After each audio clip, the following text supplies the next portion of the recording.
Bien, bonjour à tous, bienvenue dans cette deuxième partie de la vidéo sur le scénario Boomer Bastion de Blue Water Navy. Donc j'ai refait finalement une vidéo dessus puisqu'il y avait des petits détails que j'avais oubliés dans le jeu. Notamment, je prends l'exemple d'un certain moment, certains sous-marins, je n'ai pas tenu compte du +1 dans les scores de dés. Donc je vais refaire quelque chose d'un petit peu plus propre. Voilà, vite fait de passer à côté de certains paramètres. Donc le scénario Boomer Bastion, donc on l'a ici dans le manuel du scénario. Les conditions de victoire, ça consistera pour le joueur OTAN à couler un sous-marin nucléaire russe avec une charge de 8. Alors une charge de 8, c'est-à-dire en fait, vous avez des sous-marins ici une charge de 4, ici une charge de 6, ou ici une charge de 8. Donc en clair, soit on coule deux comme ça, ou un comme ça et un comme ça, ou alors directement un Typhoon qui est un peu plus dur à couler. Voilà, donc voilà un petit peu le but du joueur OTAN. Je ne vais pas détailler un peu plus les autres règles, on n'a pas forcément besoin par rapport à ça. On va juste se limiter à ces règles-là. Donc nous utiliserons les cartes qui sont ici. Donc il y en a deux qui vont nous intéresser. Ce qui concerne les attaques avec les sous-marins et les détections de task force, puisqu'on a les Russes qui ont la possibilité de créer une task force. Alors on va y aller. Donc c'est toujours aux joueurs russes de commencer à jouer. Donc ici on a un sous-marin Alpha qui a en face de lui deux sous-marins de l'OTAN. On va tenter de jouer sur ce côté-là. Ou alors, on peut essayer de sauvegarder ce sous-marin en envoyant directement de la patrouille maritime qui est ici pour essayer de couler rapidement ces deux sous-marins. On va essayer de faire ça. Donc, quand on déplace trois unités comme ça qui vont faire la même mission, on a le droit de les utiliser. On n'est pas obligé d'utiliser les unités une par une, du moment que c'est pour effectuer la même mission. Donc, je vais les passer en move, comme ça on enlève les petits traits. On va commencer avec le BER qui est ici. Donc on a le chiffre 1 et 3. Donc le chiffre 1 c'est pour une détection de task force. On n'est pas concerné par ça ici. Par contre le deuxième chiffre 3 c'est celui qu'on va utiliser pour essayer de couler un sous-marin, du moins de le toucher. Alors on obtient un 2, un 7 et un 10. Voilà. Donc le 10 peut être attribué directement par le joueur qui a lancé le dé, puisque c'est un natural 10. À savoir qui est-ce qu'on va toucher. Bien, je vais essayer de toucher le Los Angeles ici, mais comme il a une défense de 10 sur un cercle blanc, il peut donc effectuer une tentative d'évasive en lançant un dé et faire un score de 6 ou plus. Il fait un 8, c'est raté. Donc ensuite on a un score de 7 et de 2, et bien c'est pas suffisant pour pouvoir toucher un des sous-marins. Donc déjà celui-ci, il a joué. Ensuite, on va faire avec celui-là, on lance 3 dés, on a un score de 4, 9 et 10.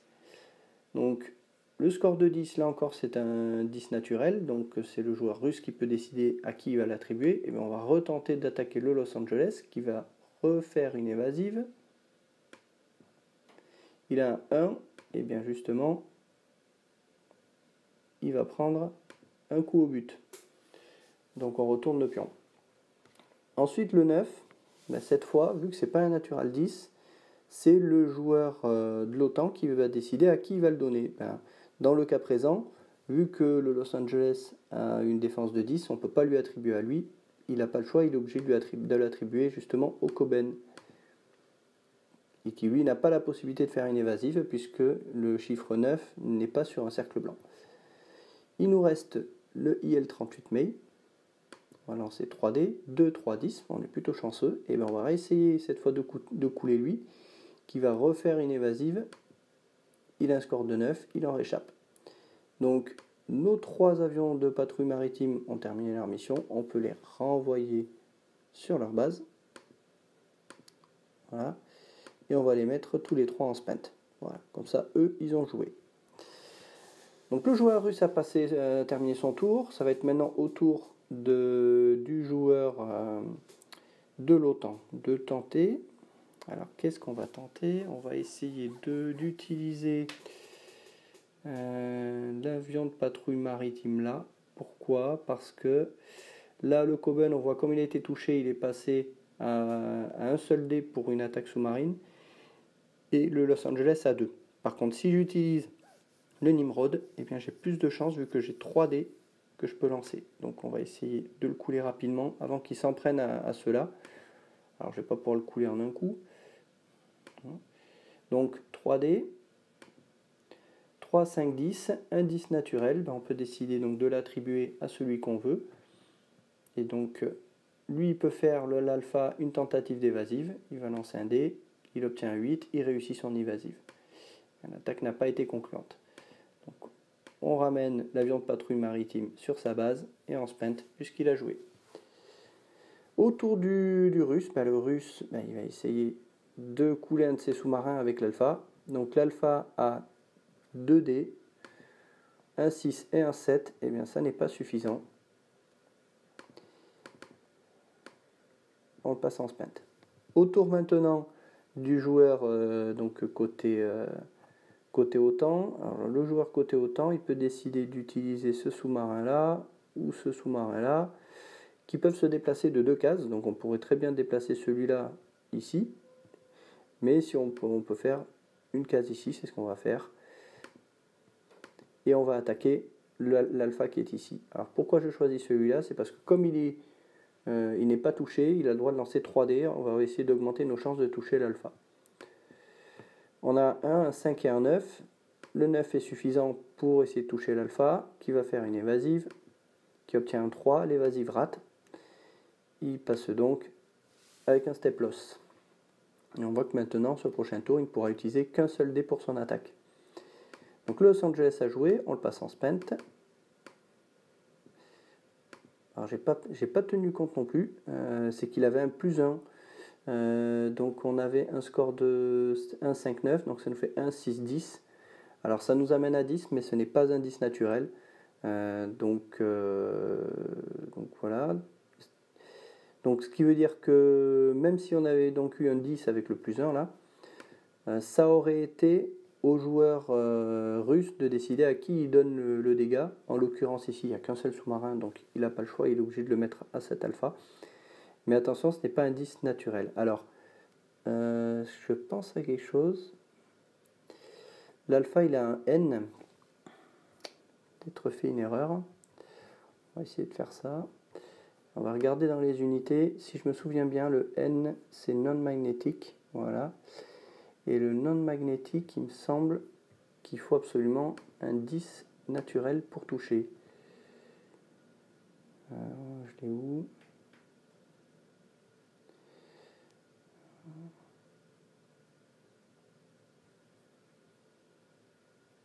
Alors oui, un sous-marin qui est noté en N comme ça ne peut pas être tué par un avion de patrouille maritime sauf sur un 10 naturel. Donc si c'est un sous-marin qui fait ici donc un 9, c'est suffisant. Par contre, si c'était un avion de patrouille maritime, pour pouvoir le toucher, il aurait fallu faire un 10 naturel.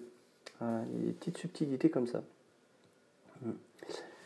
Donc le joueur OTAN a joué, c'est maintenant au tour du joueur russe. Alors le joueur russe, qu'est-ce qu'il va pouvoir tenter? Eh bien on va essayer de déplacer ce sous-marin ici pour essayer de couler un de ces sous-marins, parce que là le combat contre celui-là serait assez inégal. On va essayer de couler l'un de ces deux-là. Alors il a droit à 2 dés. 4 et 7, eh bien ce n'est pas suffisant malheureusement. Et on peut le passer en spent. Voilà. Autour du joueur de l'OTAN de jouer, eh bien là cette fois on va essayer d'utiliser celui-là qui est encore tout frais et qui peut donc utiliser 3 lances de dés plus le plus 1. Donc qu'on appelle je sais plus combien.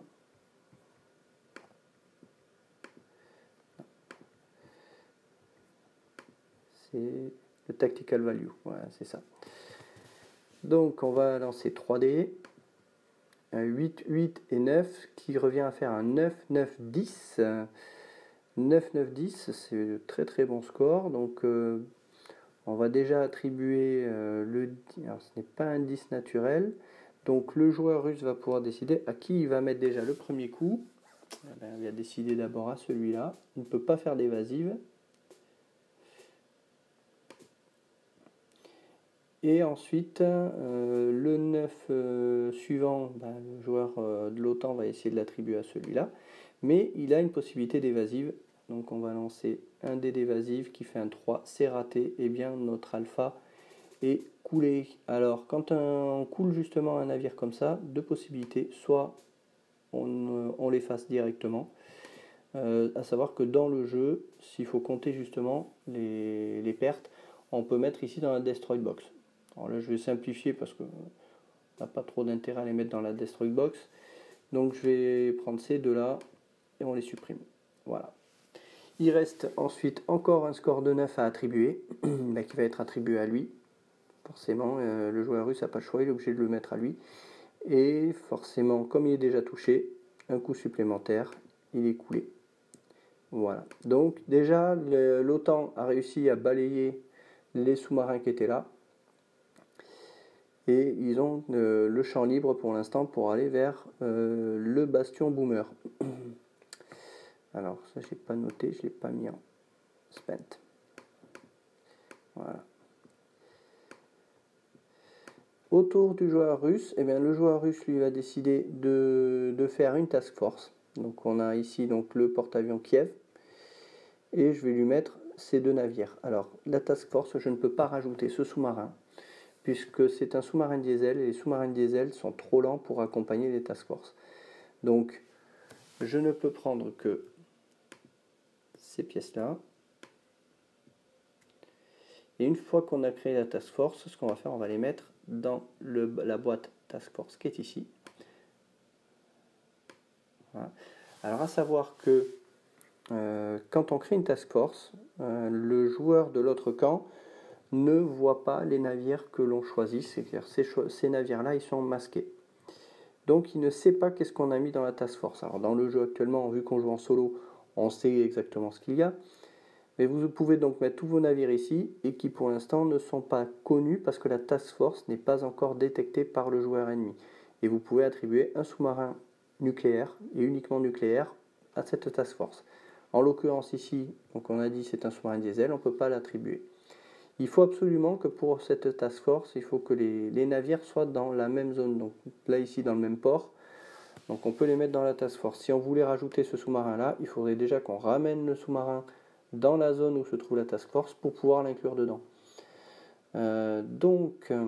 Maintenant qu'on a créé notre task force ici, il faut rajouter le petit pion de la task force. Donc on va aller chercher le pion de la task force dans les unités russes et vous avez USSR TF et on va chercher donc la task force Borodino qui est ici et on va mettre le pion de la task force là. Voilà. Donc les ports sont situés ici, c'est-à-dire que nos navires qui sont là, ils sont dans un de ces ports, et donc quand ils prennent la mer, comme c'est le cas là, quand on a créé notre task force, ils se mettent sur toute cette zone-là. Voilà. Donc notre task force a été créée, et ce qu'on verra, c'est que pour la lutte anti-sous-marine, c'est pas inintéressant ce qu'on peut faire avec. Voilà. Ensuite, donc le joueur russe a joué. On ne peut pas justement mettre de spent sur la task force. Donc ce qu'on peut faire, c'est de considérer que ces pions-là sont en spent. Voilà. Voilà. Ensuite, aux joueurs de l'OTAN de jouer. Donc on peut soit décider d'avancer un de ces sous-marins. Le problème c'est qu'avec la task force, elle n'est pas encore détectée, donc ça ne sera pas pratique à attaquer. Donc là pour l'instant la task force nous barre la route. Ce qu'on va essayer de jouer, c'est plutôt ce sous-marin là. Il a le droit de se déplacer de 2 cases et en effet ça correspond à 2 zones, on voit ici. Et il va essayer d'aller directement dans le bastion pour attaquer un sous-marin. Alors le bastion, une fois qu'on a un navire qui rentre dans ce bastion, vous avez les hydrophones ici, c'est le même principe que qu'on a vu dans une vidéo précédente un sous-marin russe qui passe la ligne SOSU ici. Et si vous avez des unités qui sont en face, elles peuvent tout de suite attaquer avant que celui-ci n'attaque. Et bien là, ça va être le même principe. C'est-à-dire que ce sous-marin, il rentre dans le bastion. Les unités qui sont là peuvent l'attaquer avant qu'il n'attaque. Donc on va essayer de l'attaquer avec le Victor 3, ici. Le Victor 3 a droit à 3 dés, mais il a droit à un dé supplémentaire. Pourquoi? On va voir dans les règles. Ici, donc Hydrophone Interruption, vous avez droit de lancer un dé supplémentaire, ou alors vous lancez un seul dé, et dans ce cas votre navire n'est pas en spent. C'est-à-dire, si je décide de ne lancer qu'un seul dé, c'est-à-dire le dé supplémentaire en fait qu'on me propose du fait que le sous-marin américain ait passé les hydrophones, je lance qu'un seul dé, mais mon navire n'est pas en spent, il pourra refaire une attaque plus tard. Par contre, si je décide de faire ces 3 dés plus le dé supplémentaire, donc les 4 dés, le sous-marin sera alors en spent, il ne pourra pas jouer ensuite. Là, ce que je vais essayer de faire, c'est l'empêcher dans l'attaque qu'il va faire juste après, de toucher un de ces sous-marins-là. Donc, je vais jouer les 4 dés. Donc, je vais lancer 4 dés. On a un 5, un 7, 2 7 et un 1. Alors, à savoir qu'on a plus 1, justement, en tactical value, ce qui nous fait 6, 8, 8, 2. La particularité des sous-marins russes, c'est que quand vous faites un score double inférieur à 10, ici, ça équivaut à un step. Donc, on a déjà un coup au but. Pourquoi? Parce qu'ils tirent justement ce qu'on appelle des torpilles roquettes. Alors, les torpilles roquettes, on va les voir sous. Les torpilles roquettes, vous allez les retrouver avec le R sur les navires, mais tous les sous-marins russes sont équipés par défaut de torpilles roquettes. Alors, si on regarde le Victor 3, vous avez un T. Le T, c'est pour Super Heavyweight Torpedoes. Donc ça, c'est des torpilles qu'on va utiliser contre des gros navires. Donc ici, ça ne nous concerne pas. Donc on a un score double, un double 8. On a donc un step loss à celui-là directement, à savoir que le chiffre 10 que l'on a là, il faudrait donc un 10. Ici, on n'a pas fait 10, mais une torpille roquette équivaut directement à un coup au but. Néanmoins, si le chiffre 10 était sur un cercle blanc, le navire pouvait essayer une évasive, et en l'occurrence, ce n'est pas le cas, donc il est directement touché. Voilà. Donc notre Victor a joué, il passe en spent, et maintenant le sous-marin américain peut attaquer. Par contre, ce que l'on constate, c'est que il n'a plus que 2 dés pour son attaque, et non plus 3 du fait qu'il est maintenant endommagé. Et il y a également une règle particulière quand les sous-marins américains ou de l'OTAN attaquent dans le bastion, c'est si on fait un natural 1, ça implique directement un dégât sur le sous-marin en question. Donc il ne faut absolument pas que le joueur de l'OTAN fasse un score de 1, sinon son sous-marin va être touché, va être détruit. Donc on va lancer nos 2 dés, il fait un 4 et un 5, auquel on rajoute le tactical value de plus 1, ça fait donc 5 et 6. Et bien c'est insuffisant pour toucher ne serait-ce qu'un seul des sous-marins qui est ici. Donc il passe en spent. Donc maintenant c'est au tour du joueur russe d'attaquer. Alors le joueur russe, eh bien, il va essayer de couler justement ce sous-marin qui est là.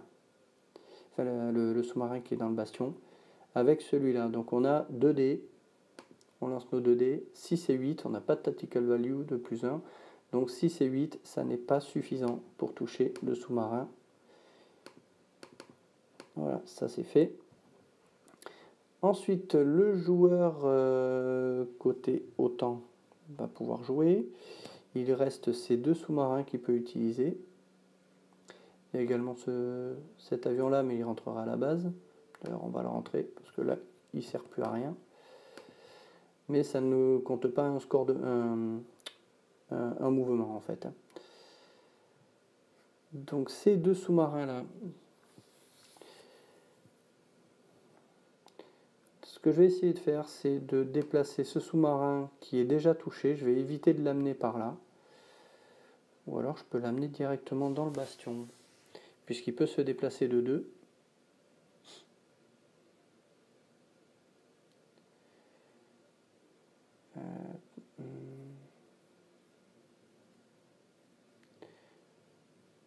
question, c'est si je passe par ici, est-ce que le fait qu'il y ait une task force va pouvoir m'attaquer ou pas pendant le déplacement? Eh bien, je ne pense pas. Un doute là-dessus.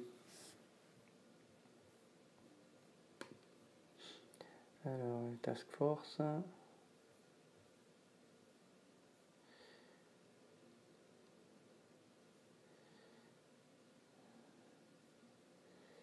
C'est pas précisé. Ça n'est pas précisé. Alors, les sous-marins contre les task force. Donc ça dépend vraiment de la détection de la task force. En l'occurrence, la task force ici, elle n'est pas détectée. Il faudrait utiliser des avions de patrouille, maritime pour tenter de la détecter. Mais pour l'instant, on ne peut pas.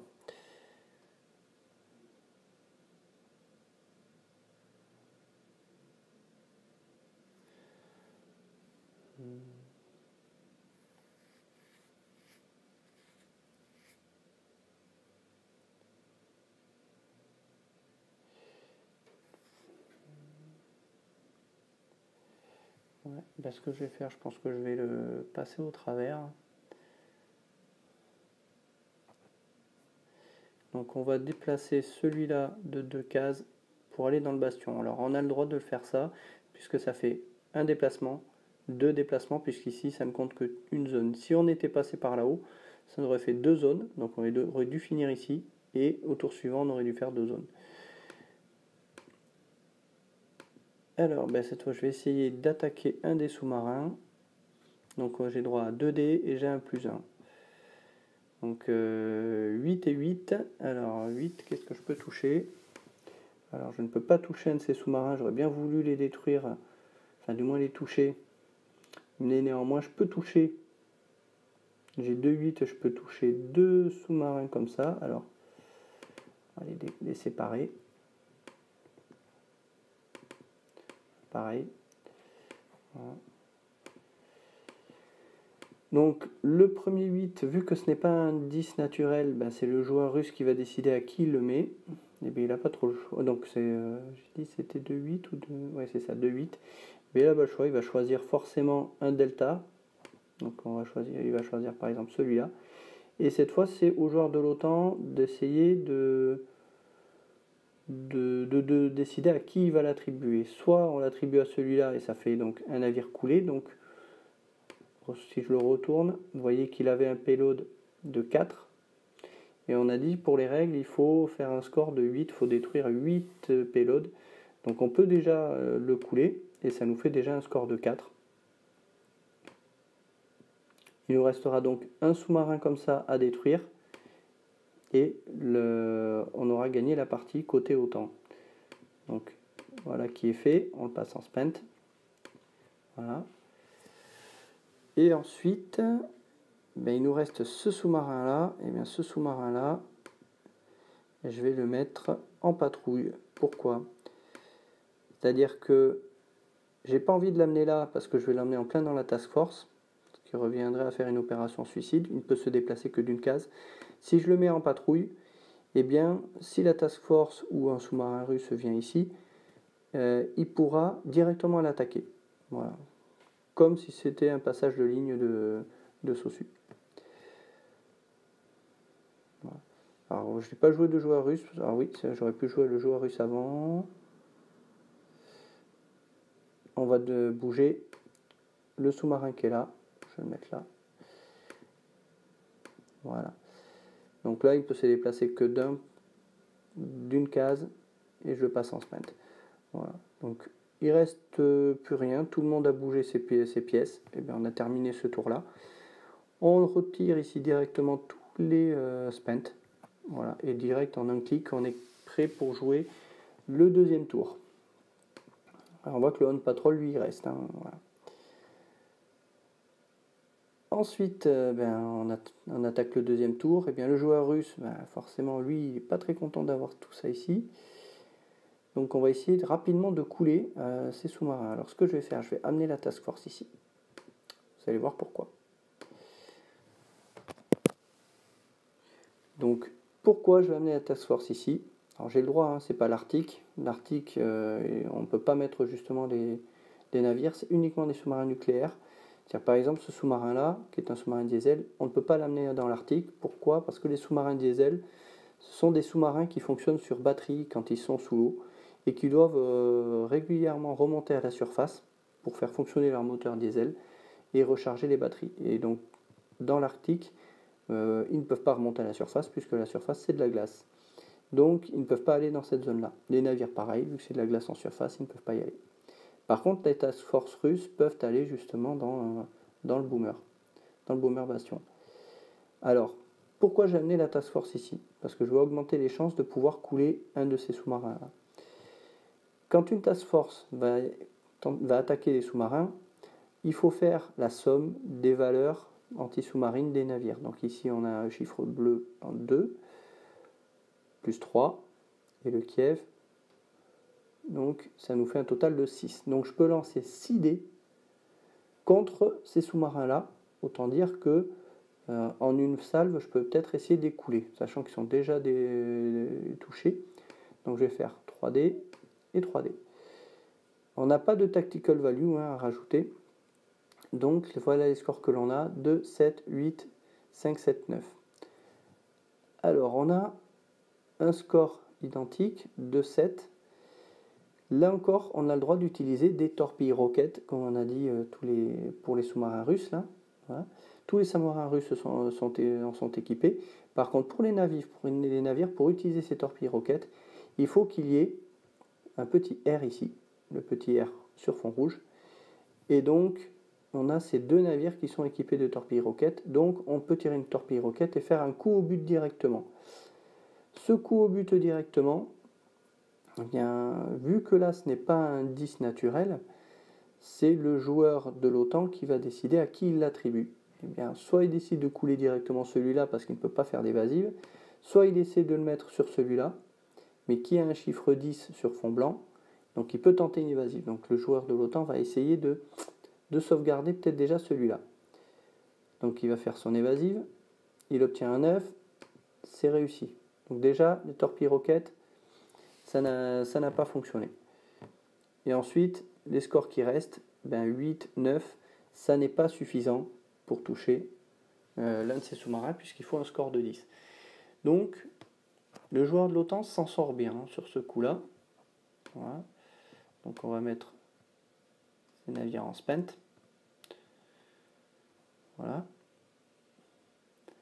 C'est maintenant au joueur américain d'attaquer. Et bien l'américain, avant que ces navires se fassent attaquer, parce que les tours suivants, il y a des chances que les Russes attaquent avec ces sous-marins-là, et bien on va essayer d'attaquer avec ça. Donc peu importe, dans les deux cas, on a 2 dés et avec un tactical value de plus 1, donc on va prendre l'un des deux. Un 2, un 7, ce qui donne un 3 et un 8. À 8, eh bien ça permet de toucher un des deltas ici. Et donc comme ce n'est pas un naturel 10, c'est le joueur russe qui va décider auquel il attribue à son choix. Il va prendre celui-là. Voilà. Et donc lui il passe en spent. Autour du joueur russe d'attaquer, eh bien on va attaquer avec celui-là rapidement pour essayer de détruire ses sous-marins. Donc je pense à une chose. Non, ils étaient déjà, c'est bon. Donc 3D, 4, 4, 5, donc ça revient à 5, 5, 6. Un score double différent de 10, ce qui donne une torpille roquette. Et bien la torpille roquette, et bien, qui va la donner? Et bien là, cette fois, le joueur de l'OTAN, il va essayer à nouveau de faire une évasive avec celui-là, qui réussit. Donc il a de la chance. Hein. Voilà. Au joueur de l'OTAN de jouer, il va essayer d'utiliser celui-là, donc 2D, plus 1, ce qui nous donne 9 et 10. Donc ce n'est pas un 10 naturel, c'est donc le joueur russe qui va décider à qui il attribue ce score de 10, et bien il va essayer de le mettre au Typhoon. Pourquoi? Parce que le Typhoon il a une possibilité d'évasive. Donc il va essayer de faire en sorte de ne pas toucher un autre sous-marin qui est là. Donc il fait une évasive, il obtient un score de 6, tout juste, c'est suffisant pour éviter ça. Okay. Et donc on était donc sur du 9 et du 10, donc il reste un 9 à attribuer. Le 9, ben, cette fois, ça va être, vu que le joueur russe a décidé au premier coup de l'attribuer à lui, il va pouvoir choisir le joueur de l'OTAN à qui il va le mettre. Ce score de 9, et bien ce score de 9, il peut très bien décider de le mettre à ce sous-marin-là, ce qui veut dire que si on le coule, on aura un score total de 8 pour la payload. Et donc si on le coule, le joueur de l'OTAN gagne, puisque ça fait un total de 8 payloads de sous-marins nucléaires qui auront été coulés. Et bien c'est ce qu'il va faire. Boum, couler. Et donc il peut passer en spent. Et voilà. Donc le joueur de l'OTAN a réussi à faire un score de 8 sur les sous-marins nucléaires, donc en 8 payloads. Et bien le joueur de l'OTAN a gagné la partie. Voilà, la partie se termine ici. Voilà, j'espère que comme ça vous aurez vu un peu le mécanisme du jeu. Comme vous voyez, il est relativement simple. Alors on est sur un mécanisme simplifié parce que normalement on fait intervenir des cartes de jeu. Et pour l'instant on est sur des scénarios simples. Et les scénarios simples comme le Boomer Bastion ne font pas encore appel aux cartes. Et comme vous voyez, on n'a pas trop d'unités. Hein. Le nombre d'unités sont quand même assez limités. Ce qui permet de prendre en main le jeu de manière progressive. Donc vous voyez que une fois qu'on a compris les règles, eh bien c'est quand même relativement simple. Alors à retrouver parfois certaines règles, c'est pas toujours pratique. Qui plus est en anglais, hein, si l'anglais pose souci. Donc il faut vraiment se référer à tout ça ici. Et également, quand vous avez des doutes, notamment les petits symboles R, etc., ben vous avez tout ici. Donc voilà pour cette partie. A très bientôt pour une autre partie de Blue Water Navy.